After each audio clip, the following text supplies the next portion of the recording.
பிரித்ததும் உண்டாக்கியதும் என்று உலகத்தின் படைப்பை பற்றிய செய்தியை முதல் வாசகமானது நமக்கு தொடக்க நூல் புத்தகத்திலிருந்து எடுத்துச் சொல்கின்றது.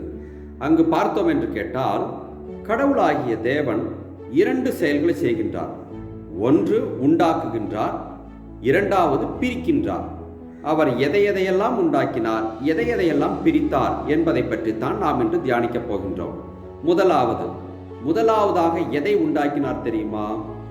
ஒளியை உண்டாக்கினார் என்று பார்க்கின்றோம். அடுத்தது எதை பிரித்தார்? இந்த ஒளியிலிருந்து இருளை பிரித்தார் என்று பார்க்கின்றோம். ஆக ஒளியை உண்டாக்கி ஒளியிலிருந்து இருளை பிரிக்கின்றார் என்பது கடவுள் சொல்கின்ற செய்தி. இரண்டாவதாக கடவுள் வானத்தை உண்டாக்கினார். அப்படி வானத்தை உண்டாக்கினார் என்றால் எதை பிரித்தார் என்று கேள்வி எழுகிறது அல்லவா? வானத்தை உண்டாக்கி வானத்திற்கு மேலுள்ள நீரையும் வானத்திற்கு கீழுள்ள நீரையும் அவர் பிரித்தார் என்பதை வாசகமானது நமக்கு எடுத்துச் சொல்கின்றது. மூன்றாவதாக அவர் எதை உண்டாக்கினார் என்று பார்த்தால், தரையில் புற்பூண்டு, விதை தரும் செடிகள், கனி தரும் மரங்களை அவர் உண்டாக்கினார் என்று பார்க்கின்றோம். அதே சமயத்தில் எதை பிரித்தார் தெரியுமா? இதை உண்டாக்குவதற்கு முன்பாக, மூன்றாவதாக அந்த புல்பூண்டு செடிகளை எல்லாம் உண்டாக்குவதற்கு முன்பாகவே பிரிக்கும் வேலையை செய்தார். எதை பிரித்தார் தெரியுமா? தரையையும் கடல் நீரையும் பிரித்து உலர்ந்த தரையை உண்டாக்கி உலர்ந்த தரையில் தான் இந்த செடிகளை எல்லாம் உண்டாக்கினார் என்பதை பார்க்கின்றோம்.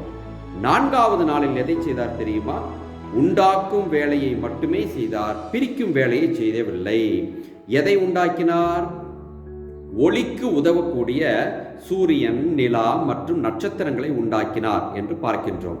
ஆக 4ஐ உண்டாக்கினார், 3ஐ பிரித்தார் என்பது இன்றைய வாசகத்திலிருந்து நமக்கு தெரிய வருகின்றது. இப்பொழுது ஒரு கேள்வி.